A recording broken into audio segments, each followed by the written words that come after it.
May isang bakanteng lote sa amin, malapit sa may poso. Tahimik ang lugar namin, puro puno at bahay lang ang makikita mo.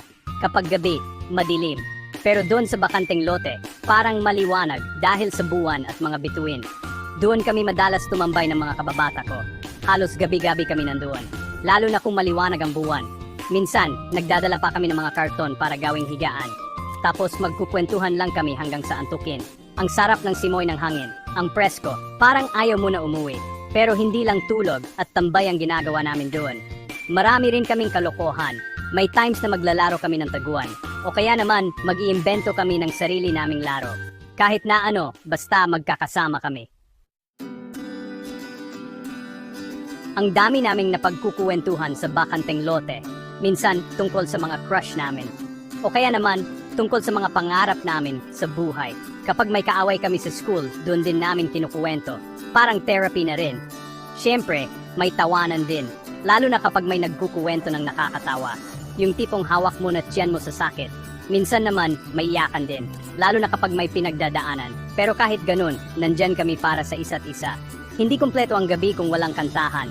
May dala kaming gitara. Minsan naman beatbox lang. Kahit sintunado, kumakanta pa rin kami. Wala naman kaming pakialam kung may makarinig sa amin. Basta masaya kami. Ang babaw lang ng kaligayahan namin noon. Hindi namin kailangan ng mamahaling gadgets o kaya social na lugar. Ang importante, magkakasama kami. Yung tipong kahit simpleng kwentuhan at tawanan lang, masaya na kami. Naalala ko pa nga dati, nagdala si Totoy ng chichirya, yung clover. Tapos, pinaghatian namin. Ang saya-saya na namin nun. Minsan naman, may nagdadala ng candy. O kaya naman tinapay. Kahit ano, basta may maipasalubong sa mga tropa. Ang sarap balik-balikan ng mga panahong iyon. Yung wala ka pang masyadong iniintindi sa buhay.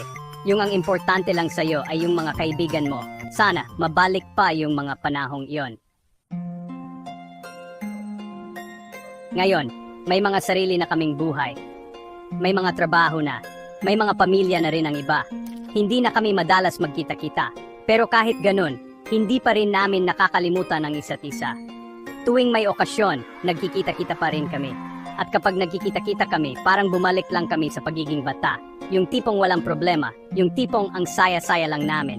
Malaki ang pasasalamat ko at nakilala ko ang mga taong ito. Sila yung naging sandalan ko noong mga panahong down ako. Sila yung nagpasaya sa akin noong mga panahong malungkot ako. At sila rin yung nagturo sa akin kung ano ang tunay na kahulugan ng pagkakaibigan.